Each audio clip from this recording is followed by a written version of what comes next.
आप सभी को मेरा सादर नमस्कार। मैं अंकुश ठाकुर। आज हम 10 इतिहास के 12वें अध्याय के विषय में जो यहाँ पे पढ़ने जा रहे हैं। और जो 12वां जो हमारा अध्याय है, ये हमारा जो हम मेनली जो कवर करेंगे वो एनसीईआरटी बेस्ड करेंगे, जो हमारी जो वो जो प्रिस्क्राइब जो बुक है। ओके, आपने इसमें जो वो एक चीज़ वहाँ पे देखनी है कि औपनिवेशिक शहर, आपने +1 कक्षा में भी पढ़ा है, उसमें उपनिवेशवाद आपने पढ़ा है, जहाँ पे जो है वो एक किसी शक्तिशाली देश द्वारा एक कमज़ोर देश या कमज़ोर जो राष्ट्र है उसके क्षेत्रों पर अधिकार करना, और विशेष तौर पर जो ये आर्थिक और व्यापारिक दृष्टि से जो महत्वपूर्ण हुआ करता है। तो कुल मिलाकर हम औपनिवेशिक काल उस काल को कहते हैं जब जो है भारत पर जो है वो अंग्रेज़ों का मुख्य तौर पर नियंत्रण रहा। जैसे आपको पता है कि भारत में अंग्रेज़ी शासन रहा वो लगभग 200 सालों तक रहा। इसमें ये बात समझनी बहुत ही ज़रूरी है कि आरंभिक 100 वर्षों का जो काल रहा वो अंग्रेज़ों का तो रहा, लेकिन वो एक कंपनी के अधीन था, और उस कंपनी का जो नाम था वो था British east India company. Okay, फिर 1857 ईस्वी में विद्रोह हुआ, और 1858 ईस्वी के पश्चात जो है यहाँ पर परिवर्तन ये आया कि अब जो है वो कंपनी के शासन के स्थान पर जो है वो भारत जो है वो सीधा ब्रितानी जो साम्राज्य था, ठीक है, ब्रिटिश जो गवर्नमेंट थी, क्राउन था, उसके अधीन जो है सीधे तौर पर आ गया। तो ये सारे का सारा समय जो 1757 से शुरू होकर जो है वो लगभग 1947 ईस्वी तक जो रहता है, ये हमारा औपनिवेशिक जो काल है या शासन है वो रहा करता है। ठीक है, अब इसमें जो वो हम मुख्य तौर पर इसमें देखेंगे कि मुख्य तौर पर इसमें आपको अगर इंट्रोडक्शन यहाँ पे करवाना चाहूँ तो औपनिवेशिक शहर में मुख्य तौर पर जो है वो नगरीकरण, नगर योजना, ठीक है, और स्थापत्य कला, इन सब 3 कैटेगरीज में जो हम इसमें मुख्य तौर पर जो हम इसे यहाँ पे पढ़ेंगे। और सबसे पहले जो है इसमें हुआ क्या है कि एक्चुअली जैसे जैसे भारत में जो औपनिवेशिक जो गतिविधियाँ थी वो बढ़ती चली गई, वैसे वैसे उन्होंने अपने लिए जो व्यापारिक बस्तियाँ स्थापित करना शुरू किया। और इसी कड़ी में जो है वो 1639 ईस्वी में मद्रास, 1690 में कलकत्ता, और 1661, ठीक है, हालांकि ये 1661 में ब्रिटेन की राजकुमार को प्राप्त हुई थी, और उसके कुछ सालों पश्चात, ठीक है, 1667 के करीब जो है वो ये जो है वो ब्रिटिश ईस्ट इंडिया कंपनी को जो प्राप्त हो गई थी। ओके, क्या हुआ, ये तीनों ही जो है जैसे मद्रास, बम्बई और कलकत्ता, ठीक है, ये जो थी वो एक बंदरगाह थी, मतलब ये बंदरगाहें थी, और थोड़े समय में एक विशाल जो है वो शहर के रूप में जो है ये परिवर्तित हो गई। ओके, अब हम यहाँ पे बात करेंगे जैसे पूर्व औपनिवेशिक काल में जो कस्बे और शहर। अब हम बात करते हैं जैसे कि आरंभिक इसका जो चरण था, ठीक है, पूर्व औपनिवेशिक काल, इसमें जो कस्बे और जो शहर थे वो किस प्रकार के थे। ओके, ये एक्चुअली में जो कस्बे और जो शहर हैं कुल मिलाकर ये ग्रामीण व्यवस्था से जो पूर्णतया भिन्न थे। अब ग्रामीण व्यवस्था में क्या हुआ है, वहाँ पे खेती होगी, वहाँ पे जंगल होंगे, वहाँ पे खलिहान होंगे, वहाँ पे चरागाह होगी। ओके, तो कस्बे क्या थे, वो देहाती, इनकी गाँव वाले क्षेत्रों में जो छोटे जो बाज़ार होते हैं वो कहलाते हैं कस्बा, ठीक है, टाउन। ओके, और जो शहरों का जो स्वरूप है, जो प्रारूप है, वो इसके जो बिल्कुल ही अलग हुआ करता है। अब हम जैसे बात करते हैं कस्बे और गांव में, ये मतलब एक दूसरे के पूरक हम कह सकते हैं। जैसे अब हमारे अगर गांव की व्यवस्था है तो आपने देखा होगा हमारे इन ग्रामीण परिवेशों में क्या होता है, बहुत सारे व्यापारी लोग जो है वो गाड़ियों में, चाहे वो वीकली है, चाहे वो मतलब फुटनाइटली है, या फिर वो आपका मंथली है, ठीक है, आपने बहुत सारे व्यापारी इस प्रकार से देखे होंगे कि वो शहर से जो है वो गाँव में सामान बेचने आते हैं। ओके, तो इसमें आपने देखा, इसमें इस प्रकार से आप देख सकते हो कि कस्बे और शहर, क्योंकि हम अक्सर जो ख़रीदारी जब करने जाते हैं तो वो हम शहरों में जाया करते हैं ग्रामीण इलाकों से। ओके, और दूसरी तरफ जो है जो वहाँ पर कुछ घूमने भी जाते हैं, कुछ रोज़गार की तलाश में जाते हैं, और कस्बे वाले जो वो जब कभी उन पर जो है वो कोई हमला होता था, ठीक है, अशांति होती थी, और शांति की तलाश में मतलब और व्यवहार करने के उद्देश्य से जो वो गांव में आया करते थे। कुल मिलाकर हम दोनों के बीच में एक दूसरे में इनको इस प्रकार से सम्मिलित पाते हैं कि इनमें जो वो भेद नहीं जान सकते। ओके, तो मतलब कुल मिलाकर जो है अनिश्चित इसमें पृथकता हुआ करती थी।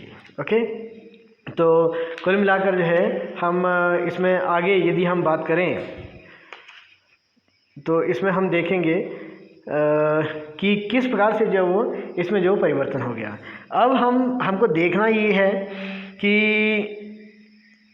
इनका स्वरूप और प्रारूप जो है किस प्रकार से बदलता चला गया। आपको याद होगा कि जैसा मैंने अकबर के काल में भी जो वहाँ पे मुग़ल राजधानियों के बारे में पढ़ा था, ठीक है। तो एक्चुअली में वहाँ पे जो है वो मुख्य तौर पर 4 मुग़ल राजधानियाँ थी, आगरा, दिल्ली, लाहौर और फतेहपुर सीकरी। क्या हुआ कि इनका जो स्वरूप था ये निश्चित तौर पर जो वो एक बदलता चला गया। आपने +1 कक्षा में पढ़ा है कि आरंभिक जो मेसोपोटामिया जो नगर आए थे उसके 3 प्रमुख कारण थे, ठीक है। मंदिर नगरों के रूप में, व्यापारिक नगरों के रूप में और राजधानी या सत्ता के केंद्र के रूप में। तो कुल मिलाकर यहाँ पे क्या हुआ कि ये राजधानी के केंद्र थे, इसीलिए जो है इनका स्वरूप जो वहाँ पर बना था, ठीक है।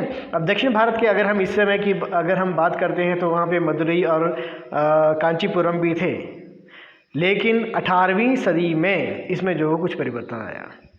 उसमें मुख्य तौर पर क्या हुआ कि उसमें लखनऊ आ गया, ठीक है।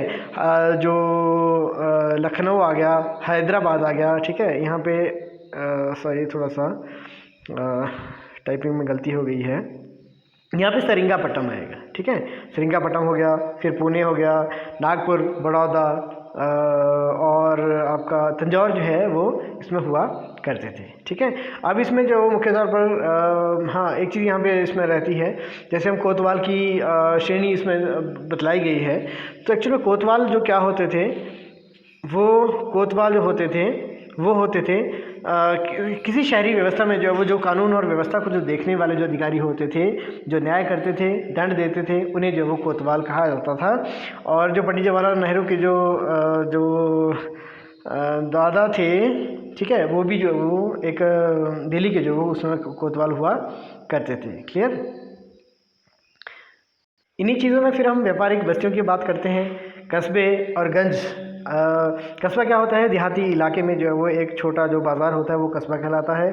और गंज एक जो है वो छोटा स्थायी बाज़ार को जो यहाँ पे कहा जाता है, चाहे वो सब्जी से संबंधित है, दूध से संबंधित है, किसी मंडी से संबंधित है, ठीक है।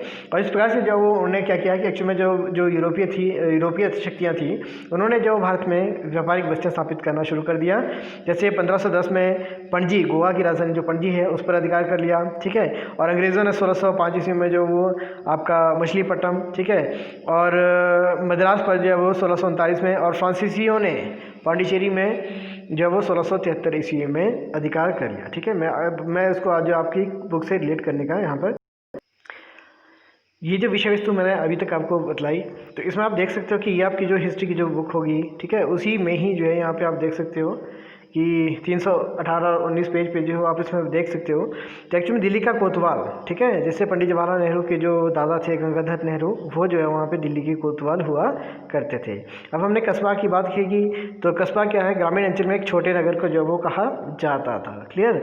गंज एक छोटे स्थायी बाजार को जो वहाँ पे कहा जाता है। ओके, तो ये वो व्यवस्था थी जिसमें जो है वो कस्बे और शहर, और जैसे 18वीं सदी में जो है वो हमने देखा कि कुछ क्षेत्रीय जो राजधानियाँ थी, ये अब हम कहना यहाँ पे ये चाह रहे हैं कि देखिए मुग़ल काल में राजधानियाँ या जो महत्वपूर्ण जो शहर थे वो अलग थे, जैसे आपका दिल्ली हो गया, लाहौर हो गया, आगरा हो गया, फतेहपुर सीकरी हो गया। ओके, फिर बाद के समय में क्या हुआ, इनका जो क्षेत्रीय जो राज्य थे वो अस्तित्व में आए, उसी के परिणामस्वरूप उनकी जो राजधानियाँ थी वो भी महत्वपूर्ण जो वो शहरों के रूप में वहाँ पे परिवर्तित हो गए। ओके, और इसी प्रकार से जो वो ये वो स्थिति है जहाँ पे जो आप देख सकते हो कि इसमें जो वो 1510 में पणजी में, 1605 ईस्वी में वहाँ पे मछलीपट्टनम में डचों ने जो है वहाँ पे, और अंग्रेज़ों ने जो वो 1639 ईस्वी में जो वो व्यापारिक बस्ती स्थापित की, जबकि पांडिचेरी में जो वो 1639 ईस्वी में उनके द्वारा व्यापारिक बस्ती स्थापित की गई। ओके, अब हम बात करते हैं कि एक्चुअली ये सिलसिला शुरू कैसे हुआ था। ओके, तो जैसे आपको याद होगा कि हमने अभी कुछ समय पहले जो हमने बात की थी कि औपनिवेशिक जो शासन है वो 1757 से शुरू हुआ था, और वो जो घटना जहाँ से सिलसिला शुरू हुआ था वो थी प्लासी की लड़ाई। ठीक है, प्लासी की लड़ाई से औपनिवेशिक शासन की नींव रखी गई थी। 1764 ईस्वी की बक्सर की लड़ाई के परिणामस्वरूप जो है उसे मजबूती मिली, और 1765 की इलाहाबाद संधि जिसके तहत इस बक्सर की लड़ाई का अंत हुआ था, उसी के परिणामस्वरूप जो है एक स्थायी और मजबूत जो शासन था उनके द्वारा वह स्थापित कर दिया गया। ठीक है, अब हम यहाँ पे बात करते हैं औपनिवेशिक जो रिकॉर्ड्स और शहरी इतिहास की। अब हर चीज़ में जब हम बात करें उसमें जो है वो कि किस प्रकार से जो है उसमें जो रिकॉर्ड्स हैं वो ज़रूरी थे। ठीक है, अब किसी भी योजना को बनाने के लिए, उसे साकार करने के लिए और उसे सफल करने के लिए जो वहाँ पे हमें तथ्यों और आंकड़ों की सही सही जानकारी होना बहुत ही ज़रूरी हो जाया करती है। ओके, तो कुल मिलाकर जो है इसके संदर्भ में हर प्रकार की व्यवस्था, चाहे वो जलापूर्ति है, निकासी है, सड़क निर्माण, ठीक है, इस प्रकार की संपूर्ण व्यवस्थाओं के लिए जो वहाँ पर उनके द्वारा योगदान जो है वो दिया जाने लगा। ठीक है, अब इसमें सबसे महत्वपूर्ण जो चीज़ आती है, इसमें आपने ध्यान भी रखना है कि भारत में जो है वो अपने ब्रिटिश शासन के दौरान जो वो पहली जनगणना कब हुई थी, तो एक्चुअल में जो है आई थिंक ये लॉर्ड मेयो के काल में मेयो ने करवाई थी शुरू में, अगर मैं गलत नहीं हूँ तो 1872 में, 1872 ईस्वी में। लेकिन ध्यान ये रखिएगा, जब आपसे पूछा जाए कि पहली जनगणना कब हुई थी तो उसका जवाब हो सकता है 1872 में। लेकिन अगर आपसे पूछा जाए कि पहली नियमित दशकीय जनगणना कब हुई थी तो उसका जो जवाब होगा वो होगा 1881 में, 1881 ईस्वी में। क्लियर? ठीक है, तो इस प्रकार से जो है वो उनके द्वारा जो है वो ये सिलसिला जो है वो शुरू हो गया था। मैं दोनों ही जैसे स्लाइड्स को भी और इस तरह से जो वो जो आपके जो कंटेंट है वो भी आप कोरिलेट करूँगा, ताकि आपको जो है वो ये समझ आसानी से आ जाए कि आपकी किताबों में जो लिखा गया है और जो मेरी स्लाइड्स हैं वो बिल्कुल एक दूसरे को से मैच करती हैं और किताब के अकॉर्डिंगली ही उन स्लाइड्स को जो वो बदलाया, वहाँ पे बनाया गया है। ठीक है, अब यहाँ पे जैसे बदलाव के रुझान है, तो कुल मिलाकर क्या हुआ कि 1800 ईस्वी के पश्चात जो है जब शहरीकरण जब थोड़ा सा होने लगा, ठीक है, हालांकि उसकी जो रफ्तार थी वो पहले कम थी। ठीक है, जैसे इसमें अगर हम आंकड़ों की बात करें तो 1900 से 1940 के बीच 40 सालों के दरमियान जो है शहरी आबादी 10 से बढ़कर जो वो 13% जो वो हो गई थी। उसमें बहुत सारे परिवर्तन हो गए। ये कुछ आप जो है वो शहरीकरण के इसमें आंकड़े दिए हैं जो जनसंख्या के आधार पर ही जो है वो वहाँ पे बतलाए गए हैं। और इसमें एक अगला जो परिवर्तन महत्वपूर्ण आता है वो 1853 ईस्वी में क्या हुआ, लॉर्ड डलहौजी ने रेलवे की शुरुआत भी की थी। रेलवे और टेलीग्राफ की शुरुआत भी जो वहाँ पे की थी, आपको ये 1800 के विद्रोह से भी आपको याद होगा। ओके, तो यहाँ पे आप देख सकते हो एक वहाँ पे बाज़ार भी इसमें बतलाया गया है। ठीक है, फोर्ट एरिया का बोरा बाज़ार, वहाँ पे जो वो बहुत से व्यापारी, क्योंकि ये बाज़ार है तो मतलब व्यापारिक गतिविधियाँ यहाँ पे संचालित की जाती थी। तो ये वो सबसे जो वो पहले जो है उसमें जो आप देख सकते हो कि इसमें जो पहली जनगणना हुई थी 1872 में हुई थी, प्रथम जो प्रयास हुआ था इसका। ठीक है, और 1881 से जो नियमित जो दशकीय जनगणना है वो आरंभ हुई थी। और ये दो चीज़ें हैं, एक जनगणना है, दूसरा जो वो मानचित्र बनाना है। आपने जैसे कि उसमें किसी भी मानचित्र को आपने देखा होगा, वहाँ पर नदियाँ बतलाई जाती हैं, वहाँ पर रेलवे ट्रैक बताए जाते हैं, सड़कें बताई जाती हैं, जो आपका राष्ट्रीय नेशनल हाईवेज बताए जाते हैं, ठीक है, स्टेट हाईवेज बताए जाते हैं। तो कुल मिलाकर जो है ये उस चीज़ को समझने के लिए, ठीक है, और आगे की योजनाओं को बनाने के लिए बहुत ही महत्वपूर्ण वहाँ पे हुआ करती थी। तो एक्चुअल में 1878 में जो है वो सर्वे ऑफ इंडिया का गठन जो है वो वहाँ पे किया गया था। ठीक है, अब यहाँ पे बदलाव के रुझान में आपने देखा हो गया, उसमें जो है वो उसमें कोलकाता, मुंबई और मद्रास जो है बड़े शहरों के रूप में अस्तित्व में आ गए थे। अब आपको ये देखना होगा वहाँ पे कि कुल मिलाकर जो है जैसे हम बम्बई एक्चुअली ये उसके पुराना नए नाम है। जैसे मुंबई को पहले जो वो बम्बई कहा जाता था, कोलकाता को कलकत्ता कहा जाता था, ठीक है, और मद्रास, इसमें मद्रास लिखा है लेकिन इसका आधुनिक जो नाम है वो चेन्नई है। ओके, तो एक्चुअली में जो है वहाँ से क्या हुआ कि ये बड़े शहरों के रूप में जो परिवर्तित हो गए, जहाँ जो व्यापारिक गतिविधियाँ महत्वपूर्ण जो संचालित की जाती थी। और उसी के परिणामस्वरूप जब रेलवे का जब विकास हुआ तो उसी के परिणामस्वरूप जब जमालपुर है, वॉल्टेयर है और बरेली जैसे जो नगर थे वो अस्तित्व में आए थे। ठीक है, अब अगली अगर हम बात करते हैं तो जैसे हम बात करें कि नए शहर कैसे थे। ठीक है, अब हमने जैसे कि इसमें रिकॉर्ड्स की बात की, हमने बात की कि वहाँ पे जो वो कुल मिलाकर जो किस प्रकार से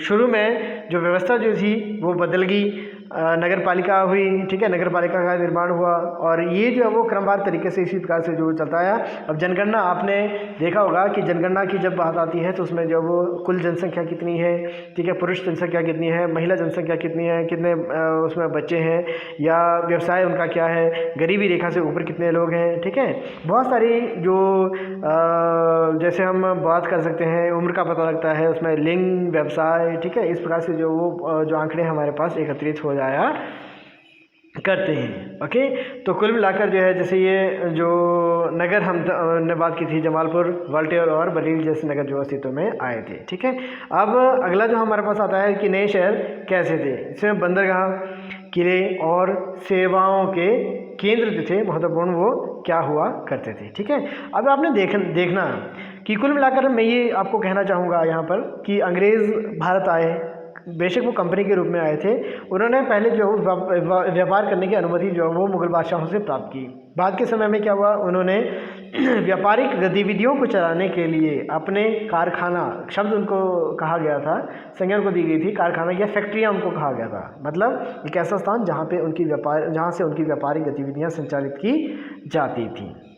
तो कुल मिलाकर यहाँ पे क्या हुआ कि इस प्रकार से जो व्यवस्था हुई और उन्होंने उन व्यापारिक जो केंद्र थे, जो फैक्ट्रियाँ थी, उन्हें सुरक्षित करने के लिए, महफूज रखने के लिए वहाँ पे क्या हुआ, बाहर से उसको, जैसे हम बाड़बंदी करते हैं खेतों की, अपने इलाके की, तो उसी प्रकार से उन्होंने क्या किया, अपने उस क्षेत्र को किलों से सुरक्षित कर लिया। ठीक है, तो किलों से सुरक्षित जिस क्षेत्र को कर लिया और वो खुद उस जगह पे रहते थे, तो वो कहलाते थे वाइट टाउन। क्या कहलाते थे वो? White town. ठीक है, मतलब एक ऐसा क्षेत्र जहाँ पे क्या हुआ, वो स्वयं कौन, यूरोपीय लोग, जो गोरे लोग थे, अंग्रेज़ और अन्य यूरोपीय लोग थे, तो जहाँ पे वो लोग रहते थे उन्हें कहा जाता था वाइट टाउन। ठीक है, अच्छा, जो व्यापारिक गतिविधियों को चलाने के लिए बहुत सारे उन्हें भारतीय, इनकी काले लोगों की आवश्यकता थी।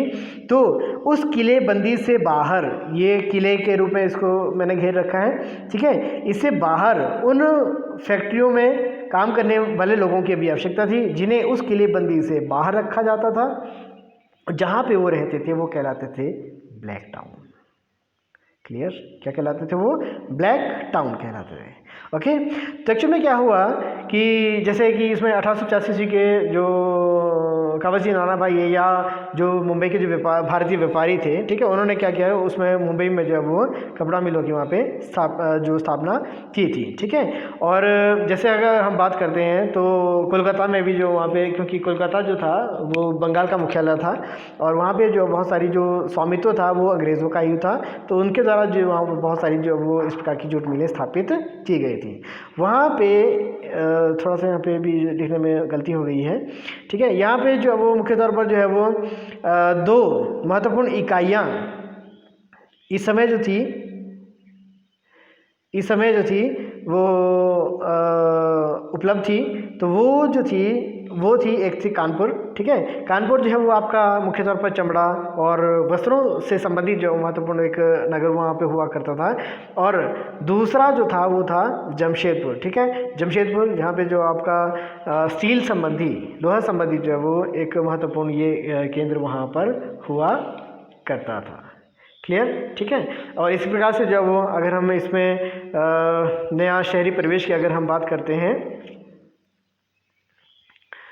तो उसमें भी मुख्य तौर पर जो है वो एक राइटर्स बिल्डिंग, एक्चुअल में जो है वो उसमें क्या हुआ कि उन्हीं जो वो अब उसका लेखा जोखा रखने के लिए, हिसाब किताब रखने के लिए बहुत सारे क्लर्कों की आवश्यकता थी, और मुख्य तौर पर जहाँ पर उनकी वो सारी की सारी व्यापारिक गतिविधियाँ संचालित की जाती थी और जहाँ इसके संबंध में ब्यौरा रखा जाता था, तो उसके लिए बहुत से लोगों की आवश्यकता होती थी, क्लर्कों की आवश्यकता होती थी, और इसीलिए जो वहाँ पर उनके द्वारा जो है एक विशाल भवन उनके द्वारा जो बनाया गया था वो था आपका राइटर्स बिल्डिंग। ठीक है, राइटर्स मीन्स जो लिखने वाले थे, जैसे क्लर्क को बहुत ज़्यादा लिखने का काम होता है, इस आधार पर जो है वो उस बिल्डिंग का जो नाम था वो राइटर बिल्डिंग रखा गया था। फिर इसमें जो गार्डन हाउसेज भी इनके द्वारा बनाए गए थे, मतलब जैसा आप शब्द ही बताता है, गार्डन हाउसेज, इनके बगीचों वाला घर, कुल मिलाकर ये एक शानदार घर होता था, अंग्रेज़ों ने अपने लिए बनाए थे, और इसके आसपास जो है वो एक बाग बगीचा भी वहाँ पर हुआ करता।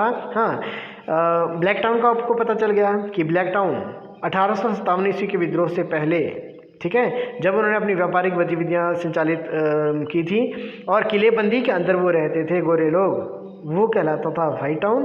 किलेबंदी से बाहर रहने वाले लोग, जहाँ पे भारतीय रहते थे, वो कहलाता था ब्लैक टाउन। और बाद के समय में क्या हुआ, 1857 ईस्वी के विद्रोह के बाद वो अपने आप को असुरक्षित महसूस करने लगे। ठीक है, और उन्होंने सोचा कि अपने आप को और ज़्यादा सुरक्षित रखने की आवश्यकता है, इसीलिए उन्होंने साधारण जो भारतीय बस्तियों से बहुत दूर एक खुली जगह को जो है उन्होंने एक छावनी के एक लाइंस के रूप में जो स्थापित करना शुरू कर दिया, जहाँ पर किसी भी भारतीय को आने जाने की अनुमति नहीं हुआ करती थी। तो वो कहलाई सिविल लाइंस। उसमें वाइट टाउन और सिविल लाइंस में फ़र्क ये है कि वाइट टाउन होते थे मुख्य तौर पर 1857 ईस्वी से विद्रोह से पहले, और ये कम सुरक्षा की दृष्टि से बनाए गए थे, लेकिन सिविल लाइन जो थे वो 1857 ईस्वी के विद्रोह के बाद स्थापित किए गए थे, और इन्हें जब वो अधिक सुरक्षा की दृष्टि से वहाँ पे बनाया था, और ये साधारण लोगों की पहुँच से बहुत दूर हुआ करते थे। ठीक है, और इसमें जो वो साफ़ सफाई के प्रति भी जो उनका जो नज़रिया था, हालांकि पहले जो थे उन्होंने किसी प्रकार का प्रबंध नहीं किए थे। ठीक है, क्योंकि उन्हें जब वो भारतीयों की स्वच्छता संबंधी जो वो कोई चिंता नहीं थी, कोई उनका ध्यान नहीं था। लेकिन जब कभी बीमारियाँ, ठीक है, पानी या मच्छर मक्खी से पनपने वाली जो बीमारियाँ होती थी, जब उन्हें भी वो घेरना उन्होंने शुरू कर दिया था, तब जाके जो है उन्होंने उस संदर्भ में जो प्रबंध थे वो करना शुरू कर दिए। ओके, यहाँ पे वो सब चीज़ें आप देख सकते हो कि यहाँ पे जो वो कलकत्ता में ओल्ड फोर्ट का इसमें बतलाया गया है। ठीक है, और यहाँ पे जो वो इसमें बतलाया गया है कि विलियम डेनियल द्वारा जो है ये बनाया गया एक चित्र है, जहाँ पर कंपनी का माल जो है यहाँ पर उतारा जाता था और स्थानीय लोग जो है यहाँ पर नहाया करते थे। ठीक है, और यहाँ पर मैं ब्रश के माध्यम से जो वो आपको यहाँ पर बताना चाहूँगा। यहाँ पर देखिए, इसमें ब्लैक टाउन इसमें दिया गया है। ठीक है, जहाँ पे काला शहर मतलब जहाँ पे भारतीय लोग रहते थे, और वाइट टाउन जहाँ पर जो मुख्य तौर पर गोरा शहर या गोरे लोग जो है जहाँ पर रहा करते थे। क्लियर। फिर अगला जो है हम इसमें मुख्य तौर पर इसमें देखते हैं कि शहरी परिवेश। ठीक है, और इसी में जो है वहाँ पे बहुत सारी चीज़ें ऐसी उनके द्वारा जो है व्यापारिक गतिविधियाँ वहाँ पे जब चलना शुरू हुई, तो वहाँ पे बहुत ज़्यादा बिचौलिए थे, दुभाषिए थे, व्यापारी थी, कंपनी थे। ठीक है, और बहुत सारे जो भारतीय लोगों का जो सहयोग थे वो भी उनके द्वारा स्थापित किए गए थे। अब जैसे कि यहाँ पर जो है आप जिस हम राइटर्स बिल्डिंग की जो हम बात कर रहे थे, तो आप यहाँ पे बाएं हिस्से में आप देख सकते हो, ये जो आपकी राइटर्स बिल्डिंग है। ठीक है, जो वहाँ पे क्लर्कों के मुख्य तौर पर जो वो बनाई गई थी। ओके, और जहाँ तक ये है, ये एक्चुअल में जो वो जो है एक न्यायालय का एक जो है वो इसमें आप देख सकते हो, देखिए यहाँ पे ये न्यायालय परिसर था वहाँ पे। क्लियर। ठीक है, अब यहाँ पे गार्डन हाउसेज जो है ये आगे के टाइम में जो आपको उसमें देखने को मिल जाएगा। गार्डन हाउसेज मतलब मीन्स ये शायद वहाँ पे चलिए ये मैं आपको बता दूंगा उसमें। ठीक है, गार्डन हाउस मतलब जहाँ पे वो उनका घर होता था और उसके आसपास जो है वो वहाँ पे बाग बगीचा भी थोड़ा सा हुआ करता था। ठीक है, अब जैसे ये वो सिविल लाइंस हैं, ओके, जिसकी मैं अभी बात कर रहा था।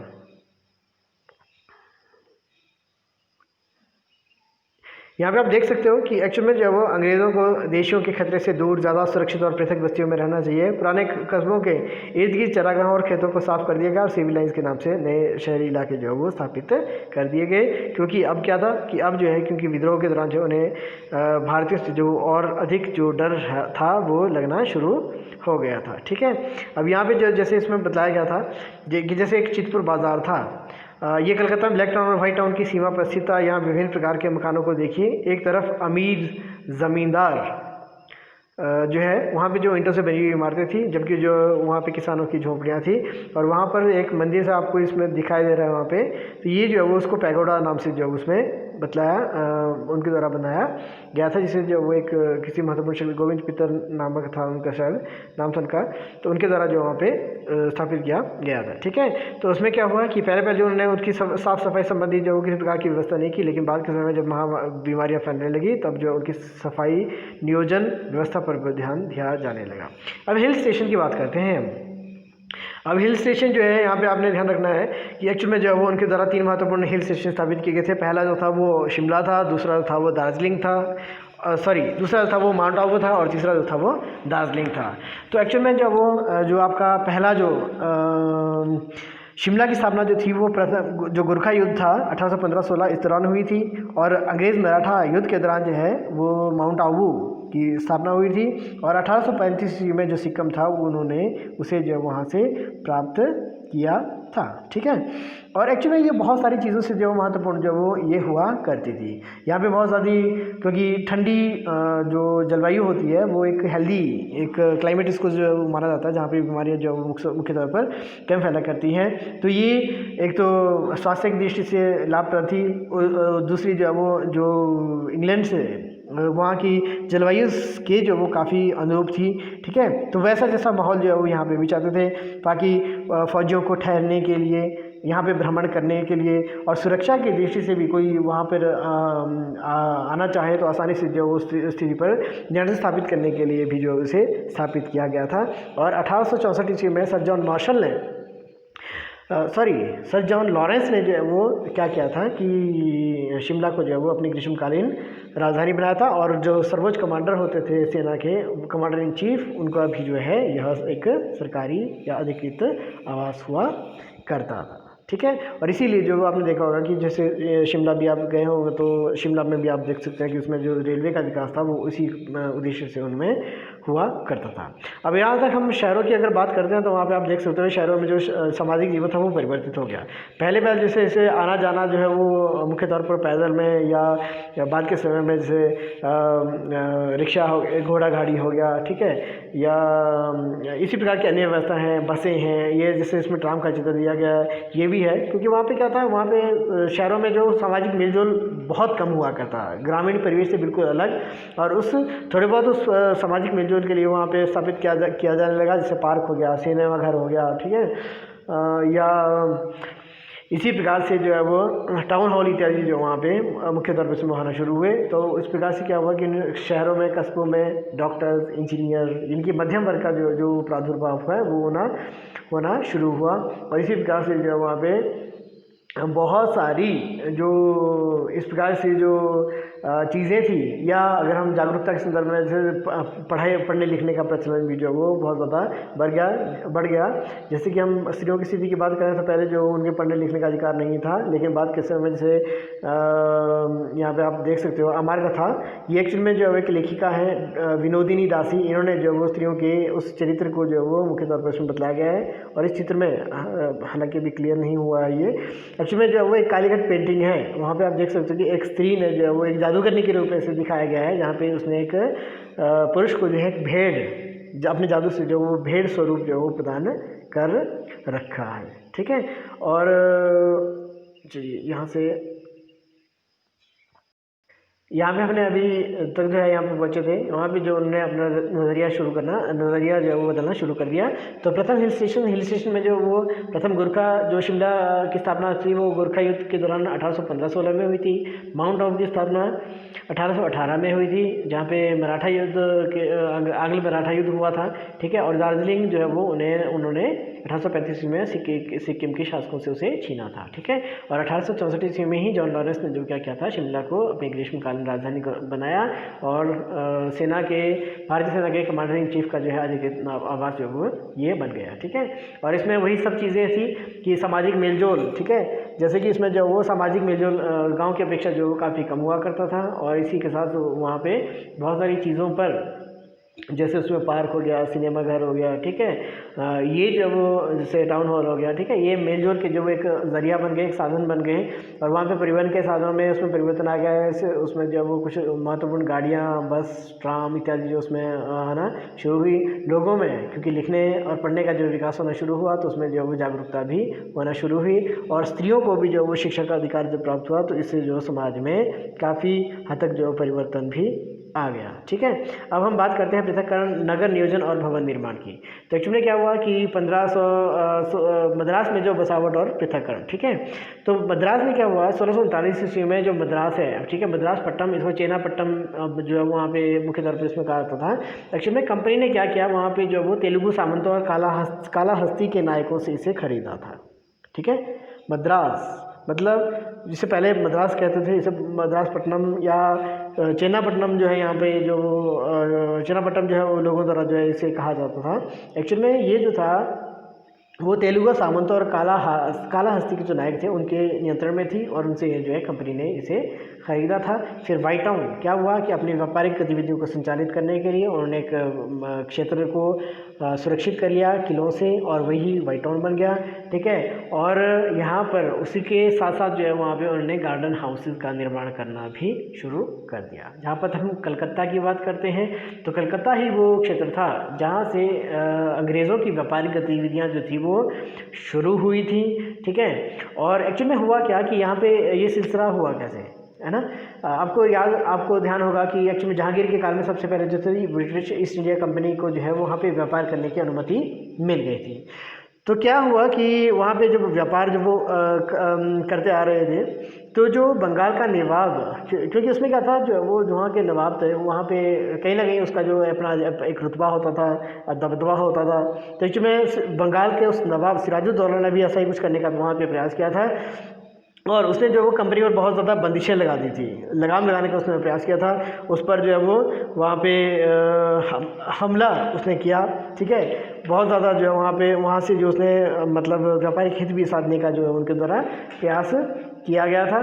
तो उन चीज़ों के परिणाम स्वरूप क्या हुआ कि ये जो बात थी वो अंग्रेज़ों को हज़म नहीं हुई और उसी के परिणाम स्वरूप जो है उन्होंने क्या किया कि दोनों ही पक्षों के बीच में जब तनाव और संघर्ष जब बहुत ज़्यादा बढ़ गया तो उसी के परिणाम स्वरूप वहाँ पे क्या हुआ कि दोनों के बीच में भयंकर युद्ध हुआ और उसी युद्ध का जो नाम है वो है प्लासी का युद्ध या प्लासी की लड़ाई। क्लियर, ठीक है। अब हमने यहाँ पे देखा कि ये दो प्लासी की लड़ाई थी, ठीक है। और उस प्रकार से जो जैसे ब्लैक टाउन थे वो उसे मतलब वहाँ पे भी स्थापित किए गए, ठीक है। उसके अलावा जो वहाँ पे जैसे वस्त्रमैन पेट थे, चितांद्री पेट थे। जैसे चितांद्री पेट था वो बुनकरों का मोहल्ला था, वस्त्रमैन पेट जो थे जैसे वस्त्रमैन रंगराज जो थे या धोबी जो वहाँ पर रहा करते थे, ठीक है। फिर एक्चुअली में क्या था कि इस क्षेत्र की व्यवस्था के लिए वहाँ पे क्या होता था कि जैसे लॉर्ड वेलेस्ली का, आप आगे चल के जो मैं आपको उनका भवन भी बताऊंगा वहाँ पे। तो लॉर्ड वेलेस्ली जो था जिस समय, क्योंकि लॉर्ड वेलेस्ली का नाम आता है उसकी सहायक संधि के नाम से जोड़ा जाता है। अब लॉर्ड वेलेस्ली जब द्वारा जो वहाँ पे अपना प्रबंध स्थापित किया गया, अपना नियंत्रण स्थापित किया गया, तो उसमें देखा कि उसमें किस प्रकार से जो गंदगी थी वहाँ पर जो वो भारतीय क्षेत्रों में जो वहाँ पे बसा करती थी, जिसके परिणामस्वरूप बहुत ज़्यादा जहरीली जो गैसें थी, ठीक है। और जो गंदगी थी वो बीमारियाँ जो उन्हें जनित करती थी। इसीलिए जो वो सर्वाधिक प्रथम जो प्रयास किया था वो लॉर्ड वेलेस्ली द्वारा इसमें नियोजन और स्वास्थ्य संबंधी जो उनके द्वारा प्रयास किया गया था। फिर क्या हुआ कि 1817 ईस्वी में जो है वहाँ पर जो है 1817 ईस्वी में वहाँ पे एक लॉटरी कमेटी बनी, ठीक है। जिससे आपने लॉटरी सुना होगा। एक्चुअली लॉटरी की बिक्री होती थी और उससे जो पैसा जो कमाया जाता था उसे जो वो शहर की स्वच्छता के लिए या उस नियोजन के लिए जो उसे जो है वो खर्च किया जाता था, ठीक है। जहाँ तक हम कलकत्ता की बात करते हैं तो कलकत्ता जो थी वहाँ पे सुल्तानाथी, कोलकाता और गोविंदपुर, इन तीनों को जो है वहाँ पे को मिलाकर जो इसे बनाया गया था और इसे जो उसने प्राप्त किया था क्या कहते हैं ब्रिटिश ईस्ट इंडिया कंपनी ने। और इसकी भी जो वो बात के समय किलेबंदी की थी और उसे जो कहा जाता था वो कहा जाता था क्या कहते हैं fort William, okay, fort William. और फोर्ट विलियम जो था मतलब जब उसने जो अपना वहाँ पे फोर्ट विलियम बनाया, किला बनाया, तो उसके बाहर उन्होंने क्या किया, खाली जगह रखी, ठीक है। अब जैसे कि इसमें फोर्ट विलियम के सामने जब आप देखोगे तो वहाँ पे बहुत ज़्यादा खाली जगह रखी गई। तो वो क्या होती थी, वो उसे जो स्थानीय लोग जो है वो मैदान या गौरेर मठ भी कहते थे। कई बार ये पूछा भी जाता है कि गौरेर मठ शब्द से क्या समझते हैं। तो एक्चुअली में जो है वो कंपनी ने, ब्रिटिश ईस्ट इंडिया कंपनी ने जो है वो फोर्ट विलियम के सामने विशाल जो क्षेत्र था वो मैदान के रूप में खाली छोड़ रखा था, जिसे लोग मैदान या गौरेर मठ कहते थे। और ये सुरक्षा की दृष्टि से बनाया गया था ताकि जब कभी दुश्मन जब वो किसी प्रकार का हमला करने का प्रयास करे तो उसे आसानी से देखा जा सके और उसका जो आसानी से मुकाबला किया जा सके, ठीक है।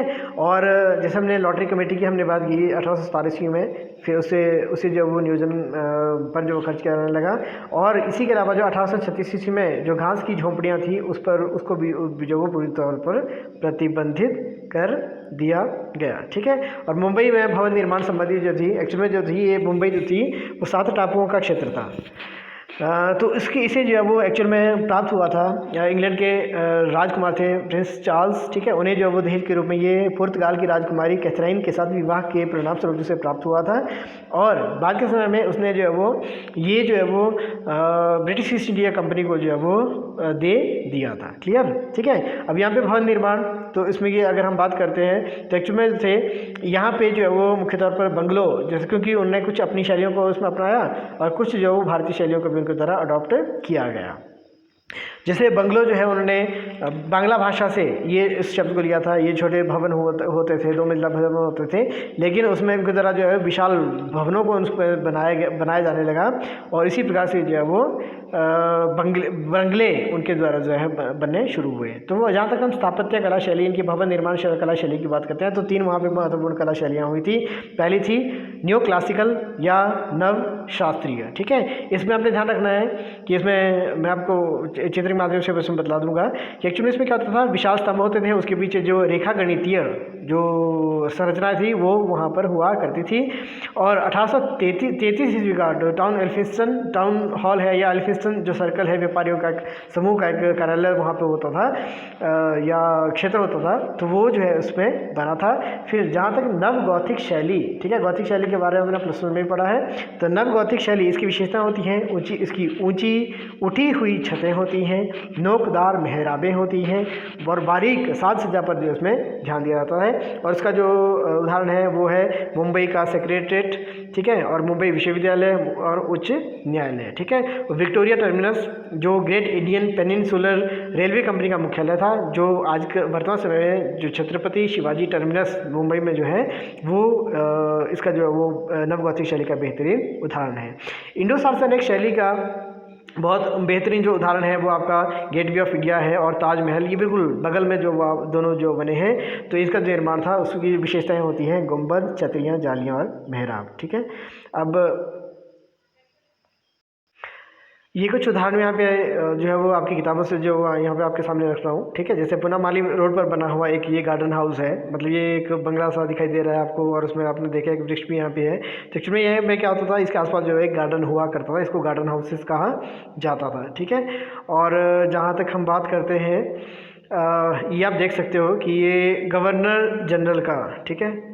अब यहाँ पर ये PDF फाइल है तो अच्छी तरह से क्लियर नहीं, लेकिन आप यहाँ पे देख सकते हो कि एक विशाल जो भवन है, ठीक है, ये महल सा जो आप यहाँ पे देख सकते हो, तो वहाँ पे बना हुआ है। और ये लॉर्ड वेल्जली के समय में वहाँ पे जो वो गवर्नमेंट हाउस यहाँ पे हुआ बनाया गया था, ठीक है। और इस प्रकार से जो वो यहाँ पे इसके अलावा जो है कुछ चित्रों के माध्यम से हम यहाँ पे ये आपका देखिए वाइट टाउन है, जब आप लॉटरी कमेटी के बाद का वाइट टाउन, जहाँ पे लॉटरी के माध्यम से जो पैसा हुआ उसके तहत जो ऐसे योजनाबद्ध तरीके से ब्लैक टाउन को बनाया गया था, ठीक है। कलकत्ता की एक बस्ती यहाँ पे बतलाई गई है। और जहाँ तक हम बात करते हैं ये देखिए एक बंगला, ठीक है, बंगलो जिसकी जो उत्पत्ति हुई थी वो बांग्ला शब्द से हुई थी, बंगलों से। तो ये एक बंगला के रूप में इसको बतलाया गया था। हाँ, ये जो है वो आपका, जैसे हम बात करते थे न्यू क्लासिकल की शैली, कला शैली की बात, तो ये आप देख सकते हैं कि ये मुंबई का टाउन हॉल है, ठीक है। यहाँ पे आपको याद होगा कि न्यू क्लासिकल शैली क्या है, जहाँ पे बड़े स्तंभ और उसके पीछे जो रेखा गणितीय संरचनाएँ वहाँ पर हुआ करती थी। क्लियर, ठीक है। और इसके अलावा जो है यहाँ पे आप देख सकते हैं ये एल्फिंस्टन सर्कल है, ओके। और उसके अलावा जो है हम यहाँ पे विक्टोरिया टर्मिनस की हमने बात की थी, छत्रपति शिवाजी टर्मिनस की, यहाँ पे मुंबई सचिवालय है, ठीक है। इसको भी आप देख सकते हो कि ये भी इसका जो वो बहुत ही महत्वपूर्ण जो वो उसका उदाहरण हुआ करता था। और इसका सबसे बेहतरीन जो उदाहरण था वो था विक्टोरिया टर्मिनस, ठीक है। और ये जो थी आई थिंक ये जो है आपका एक तरह से होना जो चाहिए वो आपका जो नवगौथिक शैली, कला शैली है उसका जो वो उसमें होना, ये आपकी नवगौथिक कला शैली हो गया, जहाँ पे आप विक्टोरिया टर्मिनस हो गया, ओके। और जहाँ तक हम बात करते हैं, जैसे हमने इंडो सार्सेनिक क्या हुआ कि जहाँ पे भारतीय और जो यूनानी जो आपका यूरोपीय है उनकी कला शैलियों का मिश्रण है यहाँ पे बतलाया गया हुआ, ठीक है। तो ये जो है आपका होटल ताज का एक वहाँ पे अंश इसमें बतलाया गया है, ठीक है। आप इसमें देख सकते हैं कि इसमें भारतीय विशेषताएं भी हैं और इसमें जो कुछ जो वो जो यूरोपीय जो विशेषता है वो भी इसमें वहाँ पे शामिल है, ठीक है। एक्चुअली ये चौल इमारतें होती थी। चौल इमारतें क्या होती थी? ये बहुमंजिलियाँ एक कमरा संबंधी एक आवासीय इकाइयाँ होती थी। इसमें एक एक कमरे होते थे, मतलब जो रहने के लिए वहाँ पे होते थे, और मुख्य तौर पर जो ये कई मंजिला जो है भवन वहाँ पर हुआ करता था, ठीक है। अब यहाँ पे थोड़ा सा आई थिंक ये क्लियर हो गया। अभी विक्टोरिया टर्मिनस अभी भी जो है वो अच्छी तरह से नहीं देखा जा सकता यहाँ पे, ठीक है। आप इसमें जो बम्बई सेक्रेटरीट है वो आप इसमें अच्छी तरह से देख सकते हो, क्लियर। तो इस प्रकार से जो है वो ये जो है वो कला शैली वहाँ पे आई थी, और ये चीज़ें आपने जो है वो महत्वपूर्ण इसमें हमेशा इसमें याद रख लेनी है, इनको आपने नोट भी कर लेना है, जो आपके इस इतिहास के इस अध्याय से जो बहुत ही महत्वपूर्ण संबंधी जो तिथियां हैं और उनका जो घटनाक्रम है, ठीक है। आप इसमें जो है वो थोड़े क्योंकि पूरे चैप्टर को एक ही इस वीडियो में जो कंप्लीट किया गया है, तो आपको थोड़ा सा हो सकता है कि आसान इसमें समझने में मुश्किल आई हो, ठीक है। लेकिन आप इसको जो है वो 2 से 3 बार अगर आप देखोगे तो बहुत सारे जो आपके जो कंसेप्ट्स हैं वो आपको अच्छी तरह से समझ आएंगे, और समझ आए अच्छा लगे तो इसमें आप लाइक और कमेंट ज़रूर कीजिएगा। इसी के साथ जय हिंद, जय भारत, थैंक यू।